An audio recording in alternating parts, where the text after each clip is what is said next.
مجھے نہیں پتا ہے کہ میرے پاس کتنا وقت بچا ہے، لیکن میں یہ واقعہ پڑھوں گا. اگر 2-3 منٹ اپنے وقت سے آگے بڑھ گیا تو معذرت کے ساتھ بعد میں بتا دیجیے گا تاکہ کل اس کو مائنس کر دوں گا.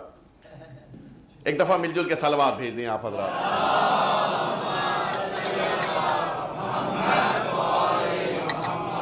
تہران میں ایک محلہ ہے دولت آباد.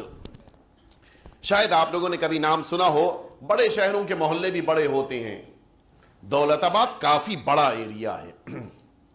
اتنا بڑا ایریا ہے کہ جس زمانے کا یہ واقعہ ہے تقریباً آج سے کچھ 40-40 سال پہلے کا واقعہ، اس زمانے میں اس کی جو انجمن تھی، اس انجمن میں صرف جوان 5000 تھے. اتنا بڑا محلہ ہے. 12,000 کا مجمع ایک مجلس میں بیٹھتا تھا. اتنا بڑا ایریا تھا. بہت بڑا ہے. ان کے پاس حسینیہ بہت بڑا ہے، کافی لمبا چوڑا وسیع و عریض، اور چاروں طرف میدان بھی ہے. ان کے پاس کافی وسعت ہے اس اعتبار سے. اس دولت آباد میں ایک ایسا انسان تھا کہ جس کا نام قاسم تھا. یہ معمولاً گوشت کی دکان تھی، اور بہت سی باتیں ہوتی ہیں جو شاید توہین کا سبب ہوں، اس لیے میں نہیں یہاں پہ عرض کروں گا. لیکن اس کو اس گوشت کی دکان کی بنا پہ جگرکی کہا گیا. قاسم جگرکی اگر آپ نیٹ پہ تلاش کریں فارسی میں تو آپ کو یہ پورا واقعہ مل جائے گا. بڑی تفصیل سے ہے، اور اس کے اوپر ایران میں پوری ایک ظاہر ہے کہ وہ تو اسلامی فلم بنے گی، تو ایک پوری فلم بھی اس پہ تیار ہوئی ہے. قاسم جگرکی کا عالم یہ تھا کہ ظاہر ہے کہ اس کے ہاتھ میں 24 میں 8 گھنٹے تو چاقو رہتا ہی تھا، اور وہ بھی وہ چاقو کہ جو اچھے اچھوں کو حلال کر دے. نہ جانے کتنے قتل کے الزام تھے اس کے اوپر، نہ جانے کتنی خرابیاں، برائیاں، پستیاں، سب کچھ تھی.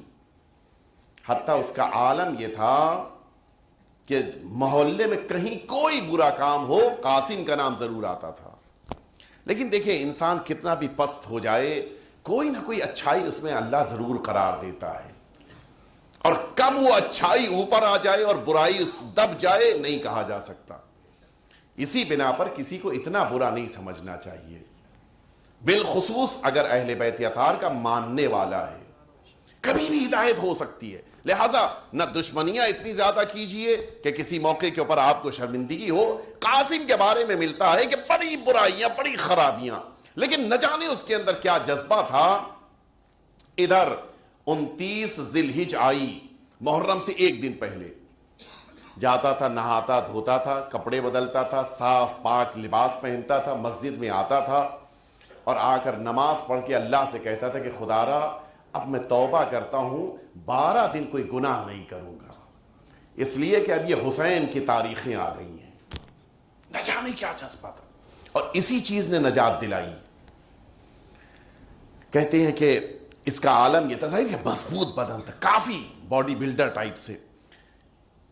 آپ نے ایرانیوں کا علم دیکھا ہوگا. ایرانیوں کے علم لمبے نہیں ہوتے، چوڑے ہوتے ہیں، اور اس بنا پہ کافی وزنی ہوتے ہیں. معمولاً اس کو اٹھانا آسان کام نہیں، مجھ جیسا آدمی تو نہیں اٹھا پائے گا. مضبوط جسم والا آدمی چاہیے. عالم یہ تھا کہ جو دولت آباد کا سب سے بڑا علم 2 تاریخوں میں 7 اور عاشور 2 دن اٹھتا تھا، اتنا وزنی تھا کہ سوائے قاسم کے کوئی نہیں اٹھا سکتا تھا. اچھا ظاہر ہے وہ توبہ کر کے اچھے لباس پہن کے صاف ستھرا بن کے مولا کی بارگاہ میں آئے، کون اس کو منع کرے گا؟ سب کہتے تھے ہاں بسم اللہ. اچھا ہوا یہ کہ اب ظاہر ہے کہ علم سب سے آگے آگے چل رہا ہے. کچھ لوگ سہارا دینے کے لیے ساتھ میں چل رہے ہیں، لیکن علم سب سے آگے ہے. پھر پیچھے سارا مجمع ہے، ساری انجمن چل رہی ہے، سارے جوان چل رہے ہیں، بزرگان چل رہے ہیں، علماء چل رہے ہیں، سب چل رہے ہیں. اس حسینیہ کے جو ذمہ داران تھے، جو مینیجنگ کمیٹی تھی، اس کے 7 ممبرز تھے. انہوں نے یہ محسوس کیا کہ دھیرے دھیرے اب ہمارا جو جلوس 2 تاریخوں میں اٹھتا ہے اس میں مجمع کم ہو گیا. دھیرے دھیرے مجمع 12,000 کا مجمع مجلس میں آتا تھا، 8-9 ہزار کا مجمع جلوس میں چلتا تھا صرف. کہ وہ آخر گیا کہاں مجمع؟ 7 سے مثلا 5 ہو گیا، 5,000 سے گھٹتے گھٹتے 3,000 ہو گیا، 3,000 سے 1,000، بالکل مختصر سا مجمع. اچھا پورا ملک جب شیعہ ہے تو اب وہاں پہ 1,500 آدمی اگر کھڑے ہو تو لگے گا کچھ ہے ہی نہیں. بڑا تعجب ہوتا تھا یہ ہوا کیا. یہ 7 آدمی نے سوچا، محرم قریب آ رہا تھا، کہ آخر وجہ کیا ہے کہ ہر سال ہمارے وہاں مجمع گھٹ رہا ہے. کا ایک کام کیا جائے، ان بزرگوں اور ان جوانوں سے پوچھا جائے کہ آخر تم لوگ کیوں نہیں اب آ رہے ہو، کیوں تم بغل کے علاقے میں جاتے ہو، بغل کے محلے کی مجلس میں جاتے ہو، ہماری مجلس میں نہیں آتے، بغل کے جلوسوں میں شرکت کرتے ہو، ہمارے جلوس میں، آخر وجہ کیا ہے؟ جہاں کے لوگوں سے پوچھنا شروع کیا، اب جو پتا چلا تو سبب کیا تھا؟ کہ سبب یہ قاسم ہے۔ جب آگے آگے علم لیے ہوئے قاسم چلتا ہے تو بقیہ علاقے والوں کو تو نہیں پتا ہے کہ قاسم 12 دن کا ایسا ہے، وہ تو بقیہ دنوں پر حساب کرتے ہیں کہ جس انجمن کا علم ایسے آدمی کے پاس ہو اس انجمن کا کیا حال ہوگا۔ لوگوں نے آنا ہی چھوڑ دیا کہ ہم اس شرم کی وجہ سے بغل کے علاقے میں جائیں گے، یہاں نہیں آئیں گے۔ اچھا، اب تو ظاہر سی بات ہے کہ اب یہ بات جب سمجھ میں آ گئی تو اس کا کوئی سولوشن، کوئی حل نکلنا چاہیے۔ ان سب نے آپس میں طے کیا کہ کیا کیا جائے، کہ دیکھو ایک ہی راستہ ہے۔ وہ راستہ کیا ہے کہ قاسم سے چل کے بات کی جائے۔ آئے دروازے پہ 7 آدمی آ کے کھڑے ہوئے، قاسم نکلا، خیریت کیا ہوا، بڑے احترام سے۔ ایک دن پہلے اس کو 29 کو توبہ کرنی ہے، 28 کا واقعہ ہے، ایک دن پہلے قاسم سے آئے ملنے کے لیے، خیریت کیا ہوا آپ لوگ۔ اچھا، یہ وہ دن ہے کہ جو بدماشی والا دن ہے، اس لیے میں تاکیداً کہہ رہا ہوں، ابھی توبہ والا دن شروع نہیں ہوا ہے۔ خیریت تشریف لایا، اب لے کے آیا، بڑے احترام کے ساتھ اندر لے آ کے بٹھایا، چائے لے کے آیا، خود اپنے ہاتھ سے پیش کر رہا ہے کہ بھائی امام حسین کے حسینیہ اور امام بارگاہ کے خدمت گزار وہاں کے ذمہ داران آئے ہیں، بڑے احترام کے ساتھ۔ اچھا، انہوں نے آپس میں طے کر لیا تھا کہ قاسم کی ایک اچھائی ہے کہ وہ اگر کوئی بزرگ سفید داڑھی والا اس سے بات کرتا ہے تو بڑے پولائٹلی، بڑے احترام کے ساتھ، بڑے ہی اچھے انداز سے بات کرتا ہے۔ ان 7 میں ایک بزرگوار تھے، طے ہوا تھا کہ بس تم ہی بات کرنا، ہم لوگ کی تو ہمت نہیں ہے، نہ جانے کس کو جھانپڑ مار بیٹھے، کس کو قتل کر دے، کیا پتا بھائی اس کا، سب ڈرے ہوئے تھے۔ 7 آ کے بیٹھے ہیں۔ جب چائے وغیرہ ہو گئی تو اس نے مجھے خیریت حاجی آقا کیوں آپ لوگ تشریف لائے، فرمائیں بات کیا ہے، وجہ کیا ہے۔ اس بزرگوار نے کہ جو ان کے درمیان سفید داڑھی والے تھے، انہوں نے گفتگو شروع کی۔ قاسم کیا، فرمائیے، یہ بتاؤ کہ ایک امام حسین کے عزادار کی سب سے بڑی تمنا کیا ہوتی ہے؟ کا تمنا اس کی، قاسم بولا تمنا اس کی ہوتی ہے کہ امام حسین کے لیے مجلسیں ہوں۔ اس بزرگوار نے پوچھا کہ یہ بتاؤ کہ مجلسیں کیسی ہونی چاہیے؟ کہا عالی شان، حسین عظیم ہیں، اس کا جملہ ہے، حسین عظیم ہیں تو ان کی مجلسیں بھی عظیم ہونی چاہیے۔ دیکھیے معرفت، دیکھیے کبھی کبھی گمراہ ہو جانے والے انسان بھی کس طرح سے ہدایت پاتے ہیں۔ بزرگوار نے کہا کہ اچھا یہ بتاؤ کہ اگر امام حسین کی مجلس عظیم ہو تو اس کے کیا معنی ہے؟ کہ خوب مجمع ہو، بہترین کھانا کھلایا جائے۔ کہ اگر بہترین کھانا تیار کر لیا جائے لیکن مجمع نہ آئے تو کہ معلوم کیا جائے کہ مجمع کیوں نہیں آیا۔ کہ اگر یہ پتا چل جائے کہ یہ مجمع کسی ایک آدمی کی وجہ سے نہیں آیا، کہ مجمع کو بلانے کے لیے اس ایک کو باہر نکال دیا جائے۔ اس بزرگوار نے کہا کہ قاسم تم نے خود ہی کہہ دیا۔ کہ کیا مطلب؟ کہ ہم یہی تمہیں سمجھانے آئے ہیں، تمہارے ایک کی بنا پر 12,000 کا مجمع 1,000 پہ آ گیا ہے۔ صحیح کہہ رہے ہیں آپ؟ کہاں چاہتے کیا ہے؟ کہ پرسوں پہلی محرم ہے، ہماری تمنا یہ ہے کہ اس سال امام حسین کی مجلسوں میں تم نہ آنا۔ کہتے ہیں کہ قاسم کو ایسا لگا جیسے پیر کے نیچے سے زمین سرک گئی۔ دیکھیے صرف ایک نجات کا ذریعہ اس قاسم کے پاس ہے، وہ امام حسین کی فرش ہے، بس اور کچھ نہیں ہے۔ اگر اس سے یہ بھی لے لیا جائے، کیا اس سے بڑی کوئی مصیبت ہو سکتی ہے؟ کہتے ہیں قاسم آنکھوں میں اشک لے کر سیدھا اندر داخل ہو، پھر نکلا ہی نہیں باہر۔ یہ لوگ سمجھ گئے کہ اب قاسم سے مزید کچھ بات کرنا مناسب نہیں ہے، یہ سب بھی جلدی سے باہر نکل آئے۔ بات ختم ہو گئی۔ اب ان کو تو نہیں پتا کہ گھر میں کیا ہوا، لیکن جب بچوں سے پتا چلا کہ جب پہلی محرم، اچھا دیکھیے انسان کی آبرو بھی کوئی چیز ہوتی ہے، لاکھ بگڑا ہوا انسان ہو، گھر میں اپنی ایک آبرو ہوتی ہے انسان کی۔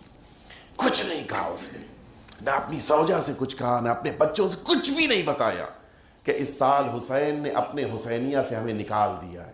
کیسے کہے؟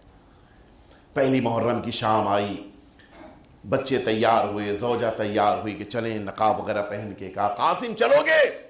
کہاں جا رہے ہو؟ کہا امام باڑے جا رہے ہیں، حسینیہ جا رہے ہیں۔ کہا اچھا تم لوگ چلو، میں آتا ہوں۔ اب کیسے کہے کہ مجھ کو آج نہیں جانا ہے، مجھ کو روک دیا گیا ہے۔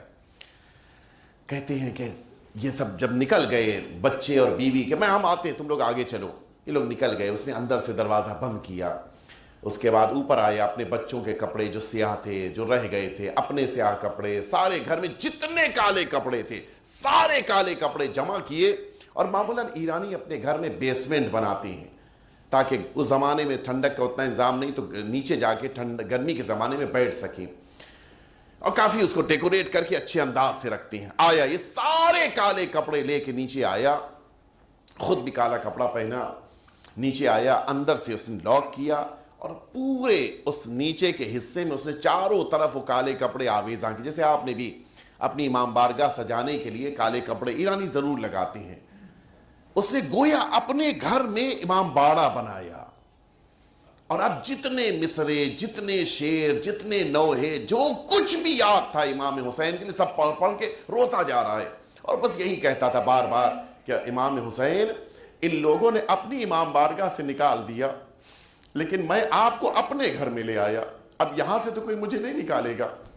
بار بار یہی کہتا تھا, روتا جاتا تھا, مسلسل رونا. کچھ دیر کے بعد اس کے بچے واپس آئے, یہ آیا, اس نے باہر سے پھر لاک کر دیا اپنے اس نیچے والے خانے کو, اور لاک کر کے اوپر آیا, دروازہ کھولا, بچے آ گئے, بات ختم ہو گئی. پہلی محرم گزر گئی, دوسری محرم بھی یہی ہوا, تیسری. روتا بہت تھا.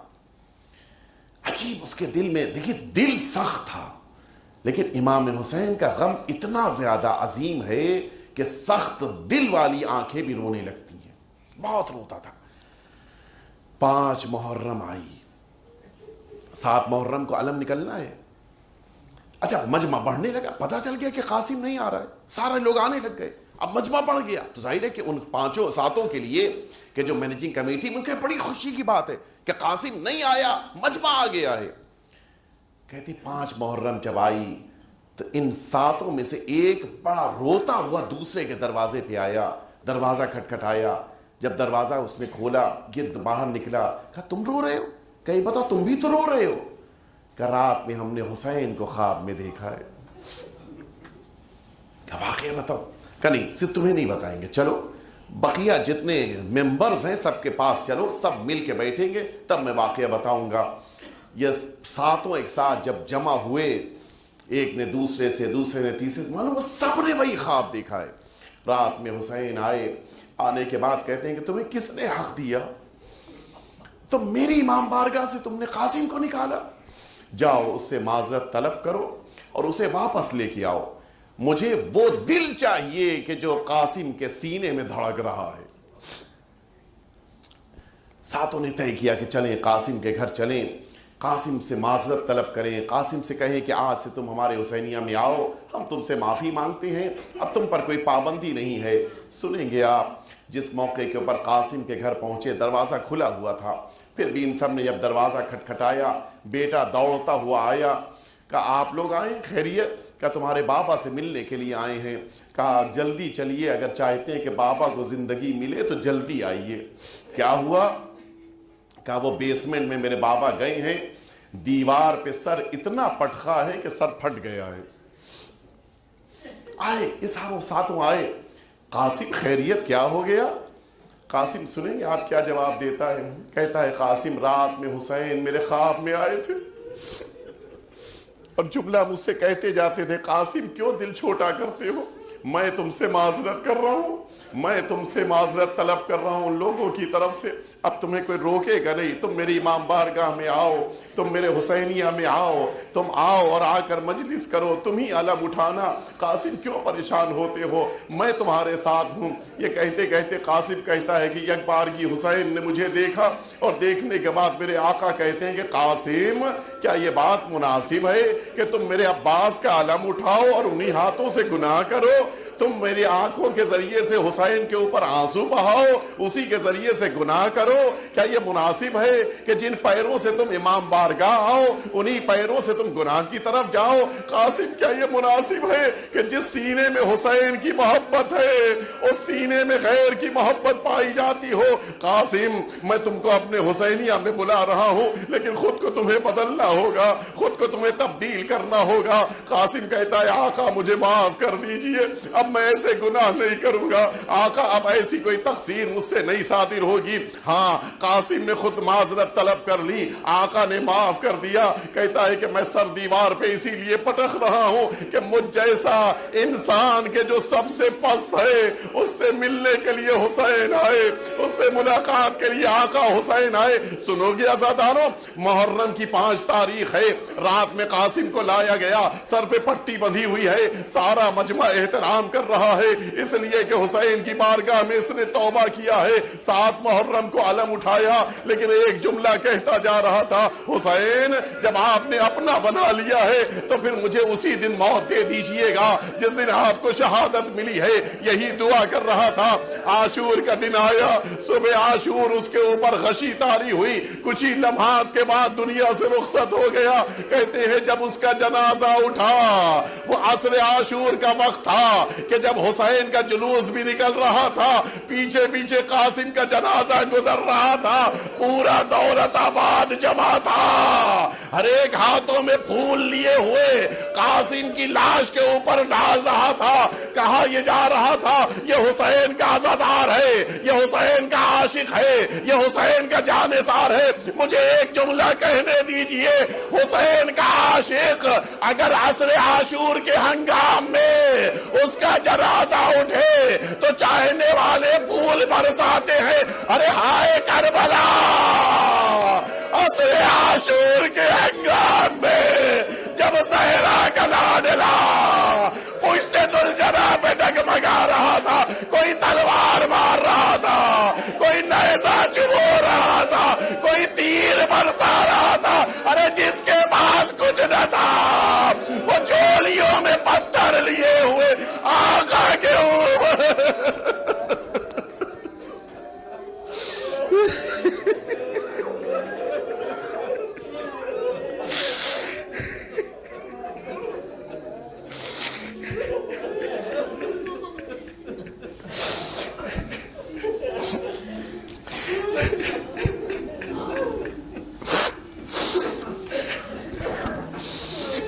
لعنت اللہ علی القوم الظالمین وسيعلم الذين ظلموا أي منقلب ينقلبون إلهي بحق الزهراء وأبيها وبعلها وبنيها والسر المستودع فيها أن تصلي على محمد وآل محمد۔ پروردگار امام حسین کی مظلومیت کا واسطہ وارث حسین کے ظہور میں تعجیل فرما۔ پروردگار حضرت کے قلب ناظرین کو ہم سب سے راضی و خوشنود فرما۔